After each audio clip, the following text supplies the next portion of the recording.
জানতে পারলাম যে আগের দিন আমরা সবাই দেখেছি যে চিফ জাস্টিসের এজলাসে এসএসসিকে বেশি বলতে দেওয়া হয়নি, প্রায় 3.5 মিনিট সময় দেওয়া হয়েছিল। তো অনেক অভিযোগ এসএসসির বিরুদ্ধে এসেছে, অনেকেই অনেক অভিযোগ করেছে। সেই জায়গায় এসএসসি মনে করেছে যে সেই অভিযোগগুলোকে খণ্ডন করা দরকার, কিন্তু সেই অভিযোগ খণ্ডনের যথেষ্ট সময় দেওয়া হয়নি আগের দিনের শুনানিতে। সেই জন্যই চেয়ারম্যান এবং এসএসসি লয়ার তারা মিলে একটা সাবমিশন জমা দিয়েছে, আজকে সেটা সাবমিটেড। সেই সাবমিশনে যোগ্যদের পক্ষেই পুরোপুরি বলা হয়েছে এবং সেগ্রিগেশনকে স্ট্রংলি সাপোর্ট করা হয়েছে। বলা হয়েছে সেগ্রিগেশনটা যেন করা হয়, সেখানে মেনলি 3টে পয়েন্টকেই রাখা হয়েছে, যে out of panel, OMR issue আর র্যাঙ্ক জাম্পিং, এই 3টের বেসিসেই যেন সেগ্রিগেশনটা করা হয়। এবং বারবার বলছি যে যোগ্যদের পক্ষেই সাবমিশনটা গেছে।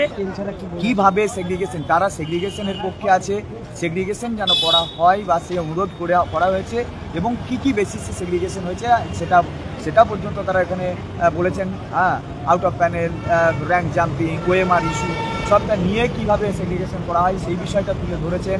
পাশাপাশি যেটা আমাদের মূল একটা ভয়, আমাদের যারা অনেকেই আছেন যারা 3rd to একদম পুরো 7th কাউন্সিলিং যেটা আছে আমাদের যে পিটিশনার বন্ধুরা, তারাও ভয় করছিল, সেই বিষয়টাকে আমরা স্পেশালি বলেছি। এবং আপনারা জানেন যে আমরা এর আগেও চেয়ারম্যানের সঙ্গে দেখা করেছি এবং দেখা করার পরে তাকে আমরা নিজেরাও একটা ডেটা বানিয়ে দিয়েছিলাম। ফার্স্ট কাউন্সিলিংয়ের কতদিন পরে সেকেন্ড কাউন্সিলিংয়ের কতদিন পরে মানে থার্ড কাউন্সিলিং, অর্থাৎ এই 6 মাস, 4 মাস, 5 মাস, এই দূর মানে এত দেরিতে যে হয়েছে, তার জন্য আমরা সাফার করতে পারি না এই ব্যাপারগুলো। তো এক্সপেরিয়া প্যানেল নিয়ে আমরা জিজ্ঞাসা করেছিলাম, মেনলি আমি খুব ভালো করে জিজ্ঞাসা করেছি। উনি এইটাই বলেছেন যে এক্সপেরিয়া প্যানেল নিয়ে যথেষ্ট উনি যুক্তি দিয়েছেন, বা আমাদের যিনি লয়ার আছে সেও সেই যুক্তির মধ্যে অনেক কিছু আরও অ্যাড করে এসছে। তো তার মধ্যে যা আমাদের পয়েন্টসগুলো ছিল সেইগুলো অ্যাড হয়েছে, আবার এনাদের নতুন পয়েন্টস অ্যাড হয়েছে। Expiry of panel due to administrative reason can be extended, এইটাই বলা হয়েছে, and with proper reasoning. Expiry of panel on administrative ground can be extended with official reasons. আর যা কারণ ছিল, অনেক কারণ বলেছে, কিন্তু আচ্ছা, আজকে আমরা এসএসসির চেয়ারম্যানের সঙ্গে দেখা করতে এসেছিলাম। আমাদের যে জন্য এখানে আসা, কারণ আমরা সব জায়গায় দেখছি যে এসএসসি একটা নতুন তথ্য পেশ করতে চেয়েছিল এবং নতুন সাবমিশন দিতে চেয়েছিল। তো সেই জায়গায় দাঁড়িয়ে আমাদের অবশ্যই উৎকণ্ঠা ছিল যে কী দিতে চাইছে বা কী জমা দিচ্ছে। তো এসএসসি চেয়ারম্যানের সঙ্গে আমরা বিস্তর এই বিষয়ে আলোচনা করেছি। কি দরকার হঠাৎ পড়লো যে চেয়ারম্যানকে বা এসএসসিকে নতুন করে তথ্য দিতে হলো, তো সেই জায়গায় দাঁড়িয়ে আমরা নিশ্চয়ই চিন্তাভাবনা করছিলাম। তো যেটা আমরা চেয়ারম্যানের কাছ থেকে বাকিটা যে ইস্যুগুলো আছে বা আমরা কি জানলাম চেয়ারম্যানের কাছে, স্বপন স্যার এবং দিতীশ বলে দেবে, আপনারা একটু শুনুন। দেখুন, বুঝতেই পারছেন যেটা চিন্ময়দা বলল যে কমিশন হঠাৎ করে কেন সুপ্রিম কোর্টে গেল, এটা আমাদের মধ্যে একটা সবার মধ্যে খুব দুশ্চিন্তা ছিল যে কমিশন নতুন করে কি আরও কিছু তথ্য জমা দিচ্ছে। আসলে তা নয়, সেগ্রিগেশন হওয়ার জন্য যে উপায়গুলো আছে সেগুলো অলরেডি সুপ্রিম কোর্টে কমন কমিশনের সবগুলোই বলা আছে, কিন্তু যেহেতু বলতে পারিনি শেষ দিন, সেই যুক্তিগুলোকে খণ্ডন করতে পারিনি, সেইগুলোই ওই out of panel, rank jump এবং ওএমআর ইস্যুকে কেন্দ্র করে যেভাবে সেগ্রিগেশন করা সম্ভব সেটাই কিন্তু কমিশন জমা দিয়েছে। এবং সেই সঙ্গে আরও একটা তথ্য তিনি বলেছেন যে স্বপনা, সেটা আপনি বলুন যেটা। এক্সপেরিয়া প্যানেল নিয়ে আমরা সবাই খুবই চিন্তায় আছেন, বা সবাইরাই আছি, আমরাও আছি। তো এক্সপেরিয়া প্যানেল নিয়ে আমরা জিজ্ঞাসা করেছিলাম, মেনলি আমি খুব ভালো করে জিজ্ঞাসা করেছি। উনি এইটাই বলেছেন যে এক্সপেরিয়া প্যানেল নিয়ে যথেষ্ট উনি যুক্তি দিয়েছেন, বা আমাদের যিনি লয়ার আছে সেও সেই যুক্তির মধ্যে অনেক কিছু আরও অ্যাড করে এসছে। তো তার মধ্যে যা আমাদের পয়েন্টসগুলো ছিল সেইগুলো অ্যাড হয়েছে, আবার এনাদের নতুন পয়েন্টস অ্যাড হয়েছে। Expiry of panel due to administrative reason can be extended, এইটাই বলা হয়েছে, and with proper reasoning. Expiry of panel on administrative ground can be extended with official reasons. আর যা কারণ ছিল, অনেক কারণ বলেছে, কিন্তু আমরা ওপেনলি বলতে পারবো না। কিন্তু আপনাদের কোনো চিন্তা নেই, এক্সপায়ারি প্যানেল নিয়ে কোনো কিছু চিন্তার ব্যাপার থাকবে না। আর অনেক কিছু কথা হয়েছে, আরটিআই, সবকিছু হয়ে গেছে। তো এই নিয়ে অত চিন্তা করার কোনো ব্যাপার নেই। ভালোই সাবমিশন একটা জমা পড়েছে আজকে। তো আপনারা তো সকলেই মোটামুটি শুনলেন।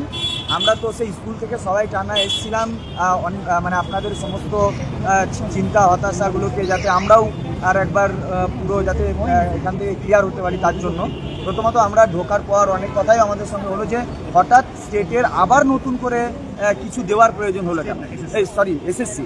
তো উনি একটা কথাই বললেন যে আমরা যেহেতু সেদিন আমাদের বিরুদ্ধে, আমরা মেন পার্টি, আমাদের বিরুদ্ধেই সমস্ত রকম অভিযোগগুলো ছিল, সেই অভিযোগগুলো আমরা সেদিন পূর্ণরূপ খণ্ডন করার জন্য প্রস্তুত ছিলাম, কিন্তু আমরা দেখলাম চিফ জাস্টিস আমাদেরকে সেই কথাগুলো বলার সুযোগটা দিলেন না, অর্থাৎ সময় আমাদেরকে দেওয়া হলো না।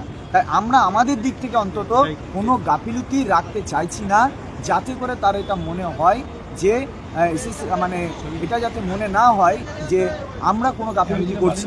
তাই তাদের তরফ থেকে যা যা আছে সেই সামগ্রিক বিষয়গুলো তিনি দিয়েছেন, যেমন তাদের বিরুদ্ধে টেন্ডারের যে অভিযোগ সেটাকে তিনি ক্লিয়ার করেছেন, কিভাবে সেগ্রিগেশন, তারা সেগ্রিগেশনের পক্ষে আছে, সেগ্রিগেশন যেন করা হয় বা সে অনুরোধ করা হয়েছে এবং কি বেসিসে সেগ্রিগেশন হয়েছে সেটা পর্যন্ত তারা এখানে বলেছেন। Out of panel, rank jumping, OMR issue সবটা নিয়ে কিভাবে সেগ্রিগেশন করা হয় সেই বিষয়টা তুলে ধরেছেন। পাশাপাশি যেটা আমাদের মূল একটা ভয়, আমাদের যারা অনেকেই আছেন যারা থার্ড টু একদম পুরো 7 কাউন্সিলিং যেটা আছে আমাদের যে পিটিশনার বন্ধুরা, তারাও ভয় করছিল, সেই বিষয়টাকে আমরা স্পেশালি বলেছি। এবং আপনারা জানেন যে আমরা এর আগেও চেয়ারম্যানের সঙ্গে দেখা করেছি এবং দেখা করার পরে তাকে আমরা নিজেরাও একটা ডেটা বানিয়ে দিয়েছিলাম, ফার্স্ট কাউন্সিলিংয়ের কতদিন পরে সেকেন্ড কাউন্সিলিংয়ের কতদিন পরে মানে থার্ড কাউন্সিলিং, অর্থাৎ এই 6 মাস, 4 মাস, 5 মাস, হ্যাঁ এই দু মানে এত দেরিতে যে হয়েছে তার জন্য আমরা সাফার করতে পারি না এই ব্যাপারগুলো। তো সব মিলিয়ে ওনারা সেইটা শুধু উল্লেখ করেছেন এবং কেন দেরি হয়েছে সেই বিষয়টা বলে সুপ্রিম কোর্টের কাছে এই ব্যাপারগুলো টোটালি ক্লিয়ার করতে চেয়েছেন। তো মোটামুটি যা দিয়েছেন সেটা আমরা হয়তো কিছুদিনের মধ্যেই পেয়ে যাব, তো সবাই পেয়ে যাবে, যেহেতু এটা সুপ্রিম কোর্টে সাবমিট হচ্ছে নতুন করে, তো আমরা পেয়ে যাব। এবং যা যা উনি বললেন তাতে আমাদের ভয় করার কিছু নেই, বরং আমাদের জন্য কোর্টের যা অবস্থা ছিল সেটা আরও এক ধাপ ভালোর দিকে গেল, কারণ আরও কিছুটা চিফ জাস্টিসের কাছে আরও বিষয়গুলো উঠে আসবে। সুতরাং আপনাদের চিন্তা করার এই মুহূর্তে কিছু নেই, যা যা আমাদেরকে দেওয়া হয়েছে বা যা আলোচনা হয়েছে সেগুলো যদি ঠিকঠাক করে হয় তাতে আমাদের জন্য অনেক ভালো, এটাই বলবো বাস। আচ্ছা, লাস্ট সবই তো বলা হয়ে গেল, ওইটাই শুধু বলা যে অনেকে যে জিজ্ঞাসা করেন এক্সপায়ারি প্যানেল নিয়ে। তো ব্যাপারটা হচ্ছে চেয়ারম্যান যে সাবমিশনটা দিয়েছেন ম্যাক্সিমামটাই কিন্তু এই রিলেটেড এক্সপায়ারি অফ প্যানেল। তো সেই ব্যাপারটা হচ্ছে উনি এই রকম মানে সব এই যে আমাদের যারা আমরা থার্ড থেকে বাকিগুলোকে আমরা টেনশন নিচ্ছি সেইটাকে উনি মানে সেই যুক্তিগুলো দেখিয়ে যা যা পয়েন্টস বলা সম্ভব সেগুলো দেখিয়ে প্রত্যেকটাকে ডিফেন্ড করেছেন এবং ম্যাক্সিমামটাই এটাকে ডিফেন্ড করে উনি সাবমিশনে রেখেছেন। তো এই নিয়ে চিন্তার কিছু নেই।